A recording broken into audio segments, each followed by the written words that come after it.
Welcome to my channel friends, thanks for joining friends. आज की video में Pakistani drama लोग क्या कहेंगे इसकी एपिसोड नंबर 3 इसकी कहानी के बारे में जान पाएंगे। फ्रेंड्स, वीडियो को स्टार्ट करने से पहले रिक्वेस्ट करना चाहूंगी, प्लीज चैनल को सब्सक्राइब जरूर कीजिएगा। इसके लिए सब्सक्राइब बटन पर क्लिक कीजिएगा, साथ बेल और साथ ऑल के बटन पर लाजमी क्लिक कीजिएगा, क्योंकि इस पर क्लिक करने से आपको हमारी हर नई आने वाली वीडियो की अपडेट मिल सकेंगी और आप हमारी वीडियो जो सबसे पहले देख पाएंगे। पाकिस्तानी ड्रामा लोग क्या कहेंगे इस ड्रामे की 3rd एपिसोड इसकी कहानी का आगाज हसीब की माँ साद की माँ को हसीब की नौकरी जाने के बारे में बताती है और साथ अपनी बहू पोती के रवैयों के मुतालिक बताती है कि वो इनको अपने खर्चों को कम करने को कहती हैं, तो वो सामने से इस बात पर बुरा मनाती हैं। साद की माँ साद और उसकी बीवी को हसीब की माँ के मुतालिक बताती है, जिस पर साद बताता है कि साजिदा खाला हसीब को बातें सुनाती हैं, उसको नौकरी ना होने के ताने सुनाती हैं और हसीब की इस कंडीशन के लिए मीरब को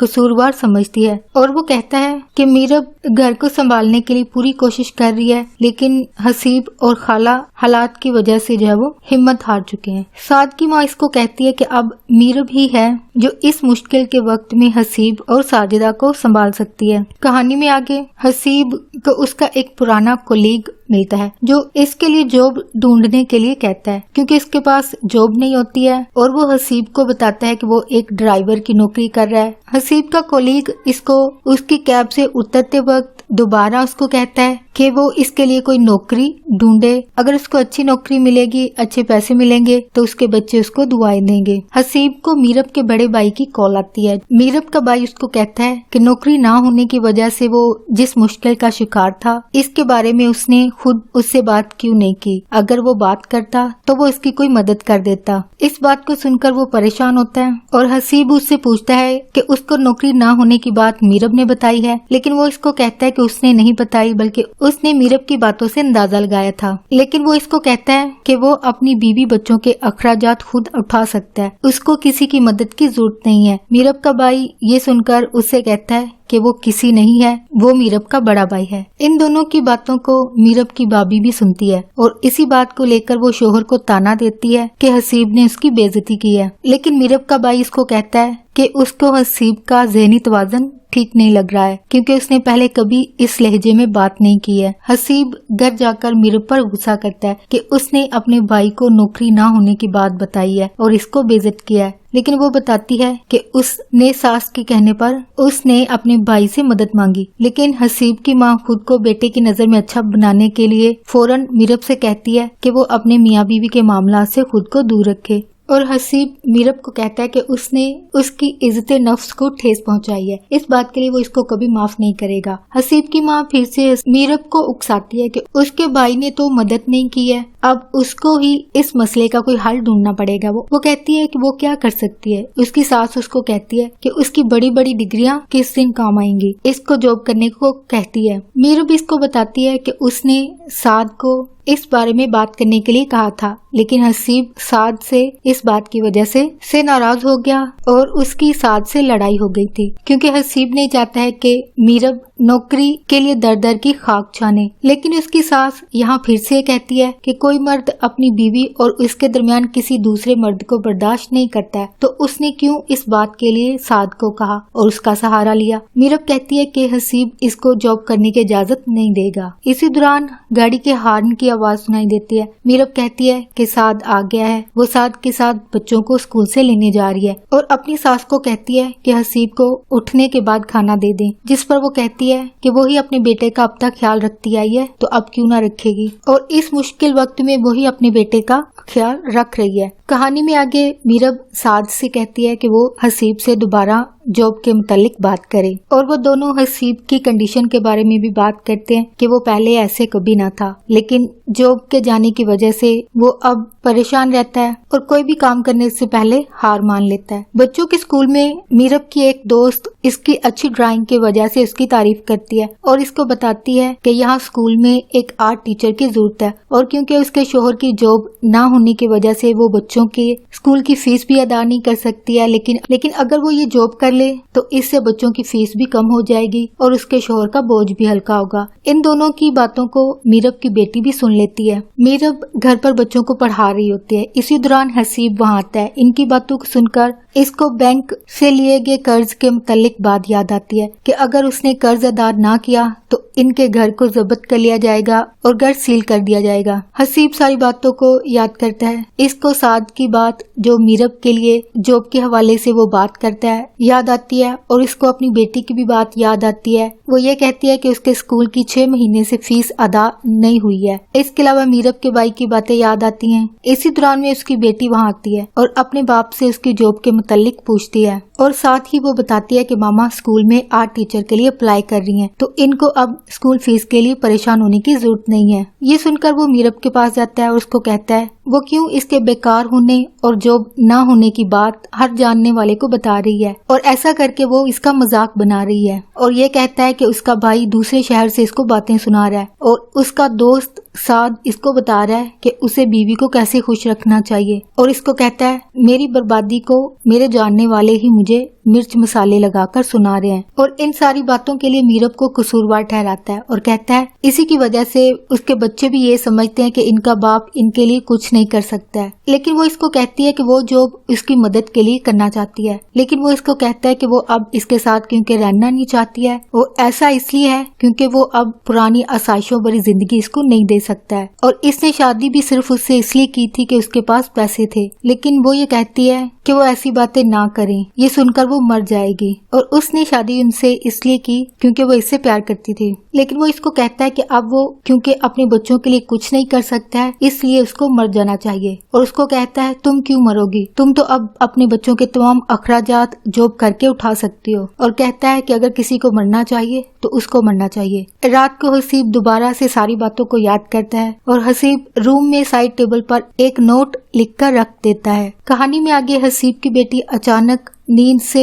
बाबा कहते हुए उठ जाती है और अपनी माँ के पास जाती है और बाप के मुतालिक पूछती है, लेकिन वो अपने बेड पर नहीं होता है, जिस पर मीरब कहती है कि बाबा स्टडी रूम में होंगे। दोनों सारे घर में हसीब को ढूंढती हैं लेकिन वो कहीं नहीं मिलता है। फिर वो एक रूम में जाते हैं जहाँ हसीब की बॉडी एक रस्सी से लटक रही होती है। दोनों ये देखकर रोना शुरू कर देती हैं। मीरब और साद हसीब को अस्पताल लेकर जाते हैं। अस्पताल पहुँचने पर डॉक्टर साद से पूछते हैं कि इसने खुदकुशी कैसे की। वो इनको बताता है कि उसने खुद को हैंग किया। डॉक्टर इनको रूम से जाने के लिए कहता है लेकिन मीरब जाने से इनकार करती है, लेकिन साद इसको जबरदस्ती बाहर ले जाता है, जो कि इस किस्त का आखिरी सीन होता है। कहानी में आगे क्या होता है इसके लिए आपको अगले एपिसोड का इंतजार करना पड़ेगा। नेक्स्ट, इस ड्रामे की कहानी में माशरती सोच या इस स्टोरी से क्या सीखा जा सकता है। फर्स्ट फैक्ट जो इसमें शेयर किया गया है वो ये है कि अल्लाह से हमेशा अच्छे की उम्मीद रखनी चाहिए, मसले का कोई ना कोई हल निकल आता है। नेक्स्ट जो फैक्ट है या फिर एक माशरती सोच है या फिर एक रियलिटी है जो कि हमारे इर्द गिर्द हमें नजर भी आती है। और आप में से कितने लोग इसके हवाले से अग्री या डिसअग्री भी करते हैं, प्लीज कमेंट में लिखकर जरूर शेयर कीजिएगा। माएँ हमेशा इनके बेटों पर आने वाली मुश्किल के लिए इनकी बीवी और बेटी को ही कसूरवार समझती हैं और ये बात बार बार कहती रहती हैं, जो कि एक ताने की सूरत में अक्सर घरों में सुनने को मिलता है। और ऐसी खवातीन अपने मिलने वाली खवातीन को भी इन बातों के बारे में बताती रहती हैं। नेक्स्ट जो फैक्ट है कि जो माएँ अपने बच्चों की जिंदगी में दखल अंदाजी करती हैं या फिर इनके मामलात में अक्सर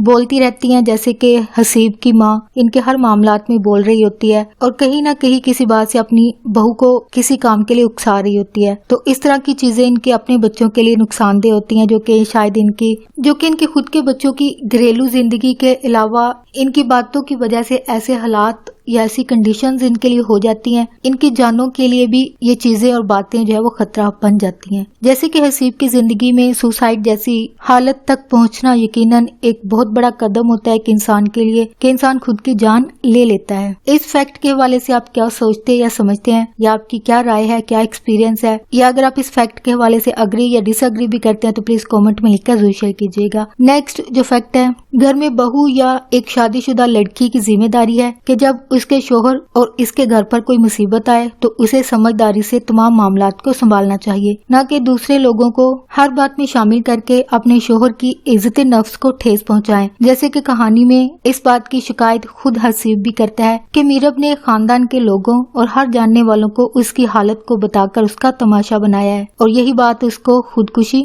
जैसी चीज पर उकसाने की वजह भी बनी। नेक्स्ट जो फैक्ट इसमें शेयर किया गया है, अक्सर लोग अपने अमीर रिश्तेदारों से रुपए पैसे की उम्मीद रखते हैं कि वो रुपए से इनकी मदद करेंगे, लेकिन ऐसा ये लोग नहीं करते हैं और ये इनके रवैयों से भी जाहिर हो जाता है कि ये उनकी मदद नहीं करेंगे। लेकिन कुछ लोग ये जानने के बाद भी उम्मीद रखते हैं, जैसे कि हसीब की माँ, वो अपनी बहू को उकसाती है कि वो अपने भाई से मदद मांगे। नेक्स्ट जो फैक्ट है, मर्द कभी अपने और अपनी बीवी के दरमियान किसी दूसरे मर्द को बर्दाश्त नहीं करता है। नेक्स्ट जो फैक्ट है, लोग पढ़ी लिखी बहू इसलिए ढूंढते हैं ताकि वो मुश्किल वक्त में अपने शोहर शाना बशाना चल सके, नौकरी करके उसका सहारा बने और माली तौर पर उसकी मदद करे। नेक्स्ट जो फैक्ट है, जब नौकरी ना मिले तो बड़ी बड़ी डिग्रियां भी बेकार लगती हैं। नेक्स्ट जो फैक्ट इसमें शेयर किया गया है, खुदकुशी करने वाले इंसान जो कि अगर पहले खुश मिजाज होते हैं, जो कि बाद में बद मिजाज हो जाते हैं, कोई भी काम करने से पहले ही हार मान जाते हैं। इनमें चिड़चिड़ापन होता है और इन पर मनफी बातें ज्यादा हावी होती हैं और ऐसे अफराद का ज़हनी तवाज़ुन कायम नहीं रहता है। जैसे कि मीरब का भाई हसीब के रवैये से ये बात जान जाता है कि उसका ज़हनी तवाज़ुन ठीक नहीं है, जो कि इसके बात करने के लहजे से ये जान पाता है। और इसके अलावा जो इंसान खुदकुशी का इरादा रखता हो, वो ये करने से पहले किसी एक इंसान के सामने इस बात को बताता भी है कि वो मरना चाहता है या खुदकुशी करने वाला है, जिसको सुनने वाले जो है वो सीरियस नहीं लेते हैं। लेकिन उस इंसान की इस बात को उसके इस दुनिया से जाने के बाद ही समझा जाता है या फिर उसके बारे में सोचा जाता है कि उस इंसान ने इस बारे में बात की थी, लेकिन अब इस बात का फायदा भी नहीं रहता है। इसके अलावा खुदकुशी करने वाले इंसान, ऐसे इंसानों की जिंदगी का एक रुख ऐसा भी होता है कि ये लोग जिन लोगों या इंसान को अपनी खुदकुशी के इरादे के मुतालिक बताते हैं, और ये जिनको बताते हैं वो कोई लड़का या लड़की कोई भी हो सकता है या कोई और रिश्ता भी हो सकता है, जो कि जाहिरी बात है ऐसे लोग जो होते हैं माशरे में अपनी इज्जत को बचाने के लिए, उस इंसान को बचाने के लिए कभी कोशिश नहीं करेंगे, ना अपने तौर पर और ना ही किसी और को बताते हैं। या फिर ये भी हो सकता है कि वो लोग खुद ही इसको खुदकुशी करने पर उकसा रहे हों, जो कि जाहिर बात है कोई भी हो सकता है, लड़का लड़की या कोई भी रिश्ता हो सकता है, जो कि एक बिटर रियलिटी है, एक तलख हकीकत है जिसको शायद बहुत कम लोग ऑब्जर्व करते होंगे या नोट करते होंगे। या ये भी हो सकता है कि कुछ केसेस में इन लोगों के बारे में पता भी ना चलता हो कि ये किसने किया है, जिसको आई थिंक खुदकुशी को लोग प्लान मर्डर कहते हैं। यानी जो पहले से प्लान किया हुआ मर्डर होता है उसको ये खुदकुशी का रंग देते हैं, सुसाइड कहते हैं, हालांकि वो मर्डर होता है। नेक्स्ट फैक्ट जो इसमें बताया गया है वो ये है कि बीवी या औरत को घर की हर बात दूसरे बंदे को नहीं बतानी चाहिए, यानी वो जानने वाले हों या रिश्तेदार हों, कोई भी हो, नहीं बतानी चाहिए। और मीरब ने हसीब की नौकरी के बाद रिश्तेदारों और हर जानने वाले को बताई होती है, जिसका हसीब पर मनफी असर होता है और यही बात उसको खुदकुशी जैसा कदम उठाने पर उभारती है। हसीब मीरब को ही इसका कसूरवार ठहराता है कि उसने हर जानने वाले को बताकर उसकी इज्जत नफ्स को जो वो ठेस पहुंचाई है। हो फ्रेंड्स, आज की वीडियो आपको अच्छी लगी हो और इसके अलावा जितनी भी माशरती सोच या फिर जो फैक्ट आपके साथ शेयर किए गए हैं, इनमें से कोई भी आपको रिलेटेबल लगता है या ऐसे इंसानी रवैयों को आपको अपने इर्द गिर्द कहीं पे ऑब्जर्व करने का इत्तेफाक हुआ हो, या अगर आप इन फैक्ट के हवाले से अग्री या डिसअग्री भी करते हैं तो प्लीज कमेंट में लिखकर जरूर शेयर कीजिएगा। आपका वीडियो देखने के लिए बहुत शुक्रिया।